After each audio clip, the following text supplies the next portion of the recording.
Y México, como ustedes verán, no solo es un socio importante, un socio comercial importante del Perú, sino que también podría elegir este domingo a la primera presidenta mujer en sus más de 200 años como república. Entonces, es para todos una situación muy interesante de ver en la política internacional, en la política latinoamericana.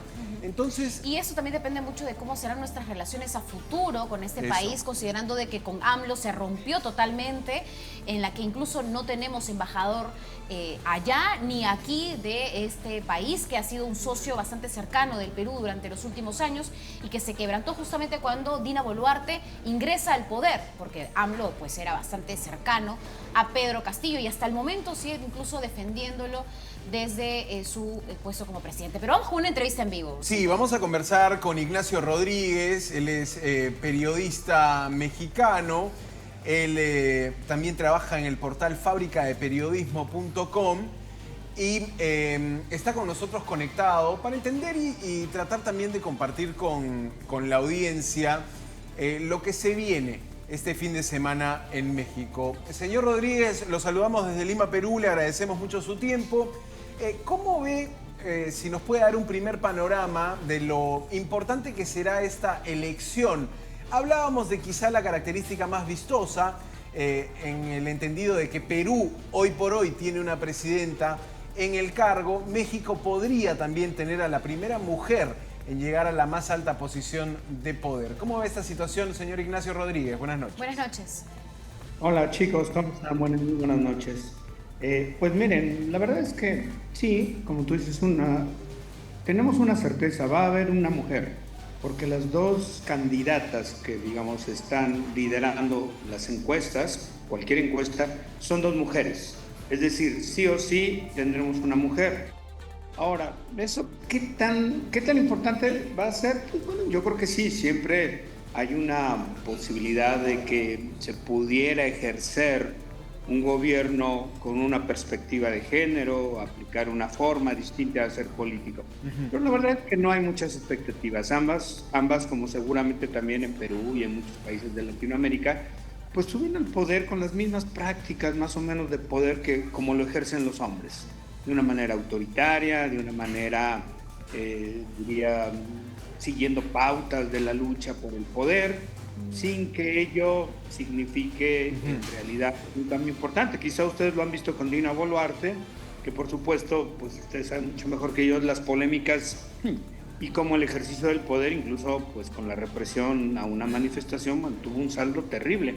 Entonces pienso que el problema no es, digamos, la diferencia, no es si llega una mujer, sino cómo va a ejercer el poder. Si va a buscar tener mucho más horizontalidad, porque por ejemplo, miren, López Obrador tiene un gobierno paritario. El problema es que las mujeres son ministras, pues están en posiciones menores y la verdad es que no tienen gran autonomía e independencia. Siempre tienen que tener la tutela de un hombre, en este caso el presidente, que finalmente toma, pues digamos, las decisiones últimas, las más importantes. Y pues sí, claro, para el récord y para el expediente hay un gobierno que 50% de los cargos del gabinete los ocupa una mujer. Pero no ha cambiado realmente, incluso el discurso de la presidencia frente a los grupos feministas ha sido terrible, descalificándoles, diciendo que el feminismo es un invento de la burguesía, ¿no? De los conservadores, de una sociedad clasista, y que las feministas le hacen juego a la reacción, al poder conservador. Entonces, es muy probable que quien gane la elección sea la heredera de López Obrador, es decir, tampoco esperemos gran cambio en ese sentido, ¿no? Hablamos de Claudia Sheinbaum y de Xóchitl Gálvez, ¿verdad? Estas dos mujeres que están liderando las preferencias. Sí, Claudia Sheinbaum es la candidata oficialista, digamos, es la candidata del presidente. El presidente la eligió de una manera informal, el presidente la arropó, el presidente la empujó, es decir, es su alter ego. Como acá en México se dice, incluso es una calca. ¿Por qué?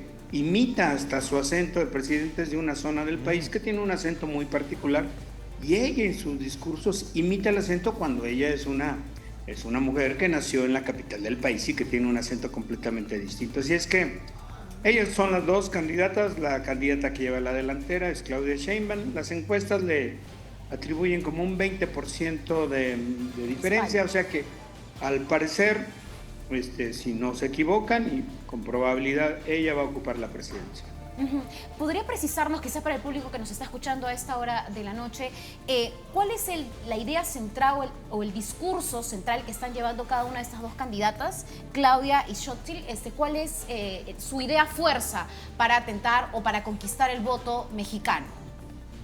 Bueno, de Claudia Sheinbaum, como era esperable, pues que todo va a seguir igual, que en todo caso va a profundizar algunas políticas, pero que no va a haber ninguna modificación. Y ahorita si quieren hablamos de eso porque yo creo que eso es lo verdaderamente importante. Y bueno, Xochitl está apoyada por partidos muy desacreditados en México, que son sinónimo de corrupción y de pasados represarios y autoritarios. El problema es que ninguna de las dos representa como valores que quisiéramos para una sociedad democrática. Pero bueno, Xochitl como persona me parece que es muchísimo más progresista. Y básicamente ella dice, vamos a desarticular todo lo que en el gobierno de López Obrador, que como saben es un gobierno muy cuestionado, aunque también con mucho respaldo popular, bueno, todo lo que se ha hecho mal. Entonces, en realidad, no hay, digamos, ¿no? Lo que tenemos es una disputa para ver si seguimos igual o cambiamos. Ajá, el continuismo de AMLO, de López Obrador, o el cambiar todo lo que se ha hecho hasta ahora, ¿no? Ahora, y cuando hablamos de quizá algunos temas de agenda que palpitan mucho en la región latinoamericana, pongo por ejemplo sobre la mesa el tema de la migración, que es un tema que preocupa en Estados Unidos. Incluso en Perú hemos también tenido afectados. el tema de la Visa. imposición nuevamente de una visa, en el entendido de que también ha habido migración desde América del Sur hacia México para poder dar el cruce a los Estados Unidos. ¿Cómo ve esta agenda en el tema migratorio de la nueva presidenta que pueda llegar al cargo? Bueno, como saben, con este gobierno México adoptó una política sumamente dura contra la migración. De hecho, aceptamos hacer el trabajo sucio del gobierno de Estados Unidos y aceptamos que Estados Unidos, pues al expulsar a miles y miles de migrantes de toda Latinoamérica y de Asia y de otras zonas del planeta, pues nosotros éramos como los gendarmes, muy gustosos, una política migratoria totalmente plegada a los intereses de Estados Unidos. De hecho, se dice que recorrimos la frontera de la zona norte del país hasta Centroamérica porque hubo un despliegue militar muy importante de la parte mexicana para evitar que siquiera entraran al territorio mexicano. Es decir, deshicimos el papel como de los policías de Estados Unidos encargados de ser el primer bloque, la primera barrera, el primer muro.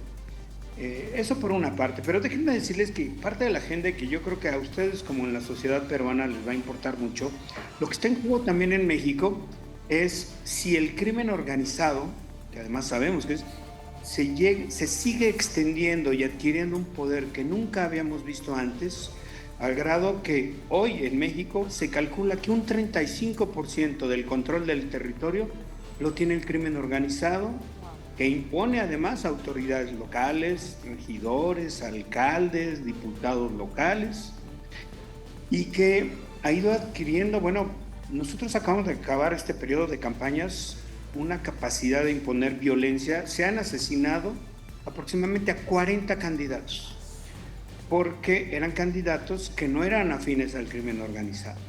Entonces, ahora, digamos, en esos, obviamente quienes participan serán representantes, estarán coludidos, estarán manejados por el crimen organizado. Y bueno, pues este gobierno no ha hecho gran cosa por detener el crimen organizado, al contrario, ha permitido que se expanda, que adquiera un poder increíble, económico, territorial, y bueno, ahora pues con una capacidad para estar asesinando a candidatos que no les son cómodos o que no estaban cercanos, o candidatos que habían rechazado llegar a un acuerdo con el narcotráfico. Y junto con eso, déjenme decir que lo que está en disputa también, si los militares van a seguir adquiriendo más poder. Fíjense, militares por un lado adquiriendo más poder y por el otro lado crimen organizado ganando control territorial. Y es que el gobierno de López Obrador y AMLO no se entiende sin los militares. Los militares están en todo como nunca antes, ¿no? Incluso administrando hoteles, construyendo trenes, volando líneas aéreas. Nuevamente ha habido una línea estatal, en fin, tareas que pues, para los cuales no se supone que deberían estar, ¿no? Sino solamente para defender la soberanía nacional. Ahora, usted habla del crimen organizado en el cual, como usted precisa, también aquí en el Perú estamos bastante preocupados de cómo viene avanzando y cómo viene atacando, por ejemplo, uno de los fuertes motores de la economía, que es la minería en nuestro país. Ahora, durante la pandemia, para muchos países, incluso para el Perú, ha sido un punto a ganar para el narcotráfico, ¿no? Se han extendido los cultivos de coca en el país. ¿El narcotráfico también ha retomado más fuerza justamente en México en este contexto? Sí, pero no solo el narcotráfico. Por eso en México ya no hablamos de narcotráfico, hablamos de crimen organizado. Porque las organizaciones que traficaban droga siguen traficando droga, siguen adquiriendo fuerza, pero no solo eso, como no ha habido una política real para atacarlas, hoy ocupan ya sectores de la economía.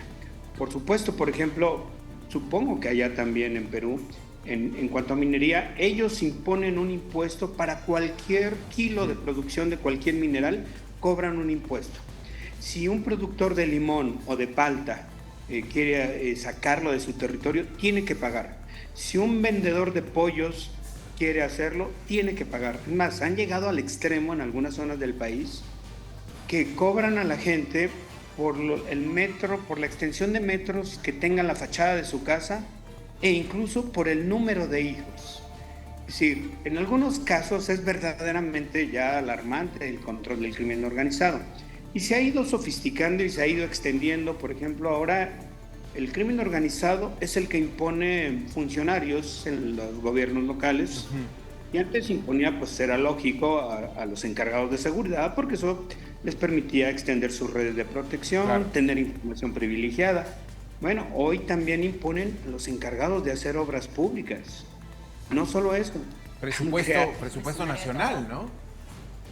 Y han creado sus propias empresas o han obligado a constructores ya a que se asocien con ellos para que ese presupuesto nacional lo absorba el propio crimen organizado y lave las ganancias procedentes del narcotráfico. Es decir, terrible. Claro que sí. Ahora, ante eso, ¿qué propone, por ejemplo, la candidata con mejor posición para ganar las elecciones, la señora Claudia Sheinbaum? ¿Qué propone para controlar o mantener a raya al crimen organizado? Tarea titánica, en el entendido que usted nos dice 35% del control del territorio lo tiene el crimen organizado. ¿Cuál le parece, en todo caso, la propuesta más interesante?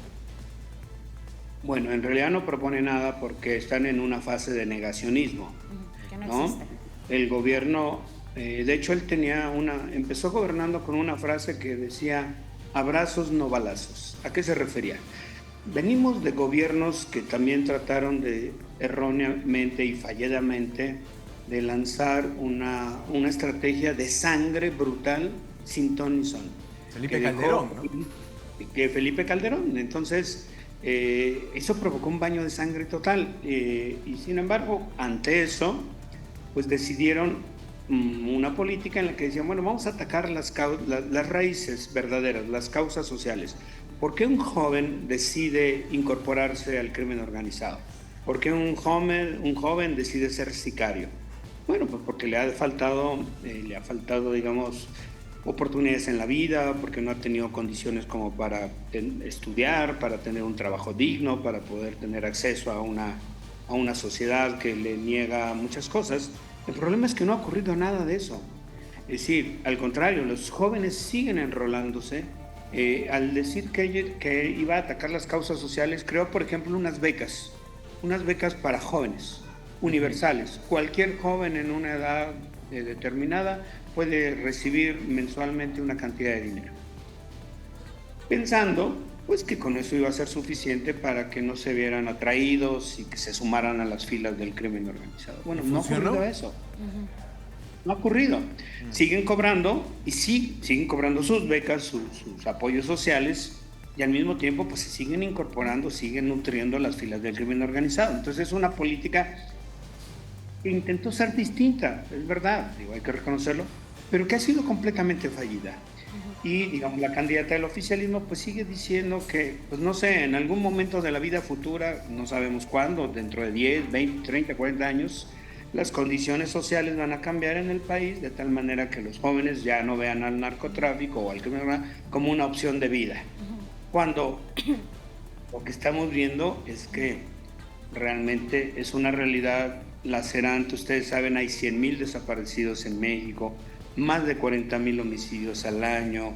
Es una barbarie y pues el crimen organizado no solamente, digamos, bañando de sangre y desapareciendo, dejando a las víctimas, que son cientos de miles de familiares, sino pues adquiriendo ahora poder económico y político importante. Por eso digo que eso es, digamos, uno de los elementos centrales. Claro, el desafío más grande parece también. Exacto. Ahora, continuando con este paralelismo, o sea, esta comparación de justamente cómo está la situación en el Perú y cómo está la situación allá, ¿cómo deja AMLO el gobierno en materia de pobreza? En el Perú las últimas cifras han sido muy duras. Ha crecido la pobreza en el país. Estamos con el 29% de peruanos en esta situación de pobreza monetaria. ¿Cuál es la situación de los pobres en México? Bueno, hace un poco yo estuve en Perú en una conferencia en la que justamente fue a hablar del crimen organizado y la violencia política y les decía yo, perdón, yo vengo del futuro a contarles lo que puede ocurrir en sociedades como las latinoamericanas. Si no hay una apuesta a detener este tipo de fenómenos que van corroyendo las bases de la sociedad, bueno, esto es lo que puede ocurrir. Y bueno, pues en pobreza, fíjate que en pobreza, digamos que ese sería alguno de los aciertos que podría AMLO presumir. En México hay nosotros somos 130 millones de personas, de habitantes, de los cuales aproximadamente 50 son millones de personas que viven en pobreza. Es decir, es un porcentaje altísimo. Y de ese porcentaje hay una cantidad muy grande también de pobreza extrema, es decir, gente que no tiene para sobrevivir cada día. Digamos que él ha hecho un uso de recursos y de programas sociales y apoyos sociales que ha logrado que 5 millones ya no sean pobres extremos, es decir, logran sobrevivir. En su día a día tienen algo que comer quizá. El problema es que no cambia ninguna de las condiciones que generan la pobreza, es decir, sí sacaste a 5 millones que pueden sobrevivir, pero eso no garantiza que no van a seguir ellos, que sus hijos en la pobreza y que sus nietos van a seguir en la pobreza, porque en realidad lo único que has hecho es prolongarle un poco la existencia. Eso no está mal, está muy bien. O sea, evitar que 5 millones sigan, digamos, en pobreza y que no tengan ni que comer todos los días, pues me parece que está muy bien, es muy meritorio. El problema es que más allá de eso, no hay una política que cambie estructuralmente las cosas. Claro. Entonces, sí. Sí, adelante, Santiago. No, le decía que quizás no tenemos un caso de una clase media que vaya engrosándose, ¿no? Más bien una situación de más desigualdad. Podría poner el ejemplo de Brasil, que construyó una clase media importante, más allá de los reveses de los últimos años, pero también para darle una mirada económica a lo que significa México. Leía con cierta esperanza, digamos, por ejemplo, la llegada de capitales chinos a México, de capitales asiáticos para la industria automotriz y veía que por ahí también México es un actor relevante, no solo por el mercado que significa, sino porque tiene políticas de puertas abiertas y un mercado abierto al mundo, ¿no? Es un lugar, por ejemplo, un destino de muchas exportaciones peruanas y también es un socio comercial importante para la región Latinoamérica. Sobre esto, sobre economía, ¿qué han propuesto las candidatas que tienen mejor posición? La señora Sheinbaum y la señora Xóchitl Gálvez. Pues mira, en realidad, como tú dices, sí hay una oportunidad para México porque al nosotros tener un tratado comercial con Estados Unidos, pues hay, digamos, un poco condiciones que favorecen las exportaciones. Y en efecto han estado llegando armadoras de autos chinos y seguramente llegarán. llegarán también pues, fabricantes de alta tecnología, no solamente chinos, sino de otros países asiáticos, estadounidenses. Y eso está bien, yo creo que ayuda a fortalecer las economías de ciertas regiones del país. El problema, como creo que lo mencionas muy bien, es el problema de la desigualdad. Si no hay políticas que ayuden a redistribuir esa riqueza, pues digamos, solamente ciertos sectores se van a ver beneficiados y sin embargo va a permanecer esta brecha entre un enorme, millones y millones de mexicanos que tienen ingresos muy precarios y un grupo de ultramillonarios, ¿no? Que son millonarios en dólares. No hay una política redistributiva, no hay una política que busque fortalecer las clases medias.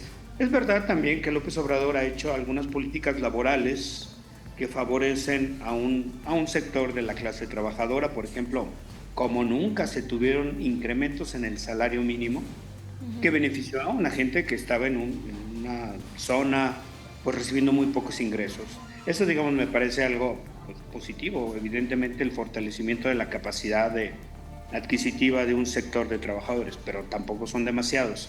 También eliminó prácticas abusivas en las cuales se le negaban derechos sociales, derechos de seguridad social, de beneficios para los pensionados, en fin. También, digamos que en esa parte se avanzó. Sin embargo, creo que fue un gobierno que trató de mantener el status quo en muchos sentidos y que no quiso, porque no quiso, iniciar, digamos, gobiernos que buscaran una reforma fiscal progresiva en la cual los 1,000 millonarios, que en México tenemos muchos 1,000 millonarios, pagaran mucho más para poder reducir la brecha de desigualdad, ¿no? Hay un pendiente muy grande. La candidata del oficialismo ha dicho que de plano ella no lo va a hacer y la candidata opositora ha esbozado que, bueno, podría, digamos, tratar de intentar ver cómo reducir. Y por supuesto ambas partes están pues, muy contentas y me parece que tienen razón en la posibilidad de llegada de muchas industrias asiáticas, europeas, estadounidenses incluso. Bueno, para finalizar, ¿cuál cree usted que va a ser la futura relación del Perú y México con quien gane la presidencia este domingo, considerando a las dos candidatas? Tenemos a la de oficialismo, quien mantiene la línea del señor López Obrador. ¿Usted cree que en ese escenario, digamos, existe la esperanza de que las relaciones, de que volvamos a tener embajadores en ambos países, tanto en Perú como en México? Y mira, dado que es probable que gane la candidata del oficialismo, en realidad no habría mucho cambio. Ella va a continuar la política, de hecho es una de las grandes incógnitas. Hay una apuesta grande a que en realidad el poder real lo va a seguir manteniendo López Obrador y que ella simplemente pues, va la imagen a continuar políticas. No veo que con respecto a Ecuador, por ejemplo, con el que también acabamos de romper relaciones, y tampoco veo que con Perú vayan a cambiar las cosas. Yo creo que ella va a seguir manteniendo la idea de que hay que liberar y que le demos asilo político a Pedro Castillo, y van a mantener la idea de que el gobierno de Dina Boluarte pues, es un gobierno que ha estado en contra y que ha tomado algunas actitudes que van contra la política exterior mexicana y que por lo tanto no merece ningún cambio. Creo que van a mantenerse igual, por lo menos en un principio. No sé si a mediano plazo cambien, pero de entrada no veo que vaya a cambiar mucho la relación entre los gobiernos, ¿no? Por supuesto la economía y los lazos sociales, culturales, de mucha naturaleza que existen entre ambas sociedades, bueno, esas se mantendrán a pesar de los gobiernos, ¿no? Muy interesante. Ignacio Rodríguez, periodista mexicano, ha estado con nosotros conversando, dándonos un punto de vista también de lo que será la elección. Entonces ya creo definitivamente la primera presidenta mujer de México, más allá de que el matiz será de que esto en realidad puede no ser tan importante de cara a cómo ejecuten el gobierno. Gracias, señor Rodríguez, por su tiempo.